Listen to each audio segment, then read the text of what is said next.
Shalom, dikenalkan nama saya Marsyanda Triska Malingkonor dari kelas A1 Keperawatan semester 3 dengan NIM 2114201027 dari Fakultas Keperawatan Universitas Pembangunan Indonesia Manado. Tujuan saya membuat video ini untuk memenuhi ujian akhir semester dengan mata kuliah KDK 2 dengan dosen pengampu Nurse Doni Sayang Solar, Eskep MKes. Teknik komunikasi terapeutik. Komunikasi dalam keperawatan. Komunikasi merupakan proses yang sangat khusus dan berarti dalam hubungan antar manusia. Pada profesi keperawatan, komunikasi menjadi lebih bermakna karena merupakan metode utama dalam mengimplementasikan proses keperawatan. Pengalaman ilmu untuk menolong sesama memerlukan kemampuan khusus dan kepedulian sosial yang besar. Untuk itu, perawat memerlukan kemampuan khusus dan kepedulian sosial yang mencakup keterampilan intelektual, teknikal, dan interpersonal yang tercermin dalam perilaku caring atau kasih sayang atau cinta dalam berkomunikasi dengan orang lain. Perawat yang memiliki keterampilan berkomunikasi secara terapeutik tidak saja akan mudah menjalin hubungan rasa percaya klien, mencegah terjadinya masalah legal, memberikan kepuasan profesional dalam pelayanan keperawatan, dan meningkatkan citra profesi keperawatan serta citra rumah sakit. Tetapi yang paling penting adalah mengamalkan ilmunya untuk memberikan pertolongan terhadap sesama manusia. Pengertian komunikasi terapeutik. Komunikasi terapeutik adalah suatu pengalaman bersama antara perawat klien yang tujuan untuk menyelesaikan masalah klien yang mempengaruhi perilaku pasien. Hubungan perawat dan klien yang terapeutik adalah pengalaman belajar bersama dan pengalaman dengan menggunakan berbagai teknik komunikasi agar perilaku klien berubah ke arah positif seoptimal mungkin. Untuk melaksanakan komunikasi terapeutik yang efektif, perawat harus mempunyai keterampilan yang cukup dan memahami tentang dirinya. Teori komunikasi sangat sesuai dalam praktik keperawatan. Karena yang pertama, komunikasi merupakan untuk membina hubungan yang terapeutik. Dalam proses komunikasi terjadinya penyampaian informasi dan pertukaran perasaan dan pikiran. Yang kedua, maksud komunikasi adalah mempengaruhi perilaku orang lain. Berarti keberhasilan intervensi keperawatan bergantung pada komunikasi karena proses keperawatan ditunjukkan untuk merubah perilaku dalam mencapai tingkat kesehatan yang normal.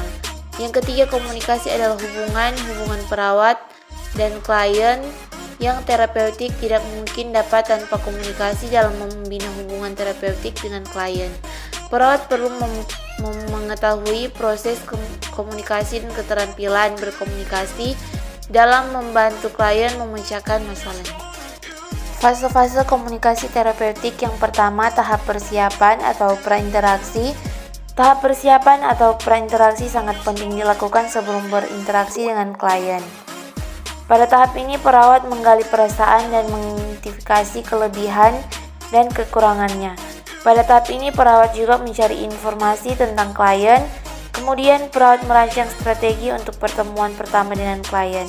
Tahap ini harus dilakukan oleh seorang perawat untuk memahami dirinya, mengatasi kecemasannya, dan meyakinkan dirinya bahwa dia siap untuk berinteraksi dengan klien.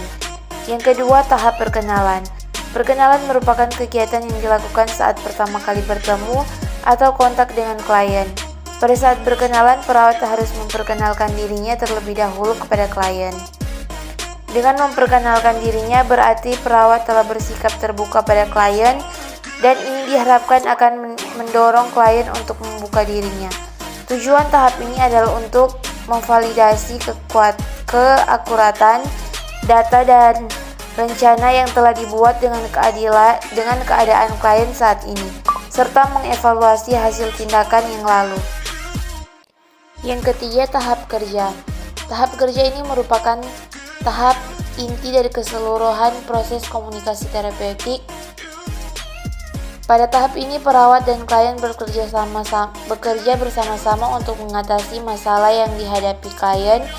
Pada tahap kerja ini, dituntut kemampuan perawat dalam mendorong klien mengungkap perasaan dan pikirannya. Perawat juga dituntut untuk mempunyai kepekaan dan tingkat analisis yang tinggi terhadap adanya perubahan dalam respon verbal maupun non-verbal klien. Yang keempat, tahap terminasi. Terminasi merupakan akhir dari pertemuan perawat dengan klien. Tahap ini dibagi menjadi dua, yaitu terminasi sementara dan terminasi akhir. Terminasi sementara adalah akhir dari setiap pertemuan perawat dan klien. Setelah terminasi sementara, perawat akan bertemu kembali dengan klien pada waktu yang telah ditentukan. Terminasi akhir terjadi jika perawat klien menyelesaikan proses keperawatan secara keseluruhan.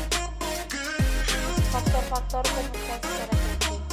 Faktor-faktor penghambat dalam proses komunikasi terapeutik adalah: yang pertama, kemampuan pemahaman yang berbeda. Yang kedua, pengamatan atau penafsiran yang berbeda karena pengalaman masa lalu. Yang ketiga, komunikasi satu arah. Yang keempat, kepentingan yang berbeda. Yang kelima, memberikan jaminan yang tidak mungkin. Yang keenam, memberitahu apa yang harus dilakukan kepada penderita. Yang ketujuh, membicarakan hal-hal yang bersifat pribadi. Yang kedelapan, menuntut bukti, tantangan, serta penjelasan dari pasien mengenai tindakannya. Memberikan kritik mengenai perasaan penderita, menghentikan dan mengalihkan topik pembicaraan. Terlalu banyak bicara yang seharusnya mendengarkan. Memperlihatkan sifat jemu atau sekian dari video ini. Teman-teman yang menonton video ini, mari bergabung bersama kami di Universitas Pembangunan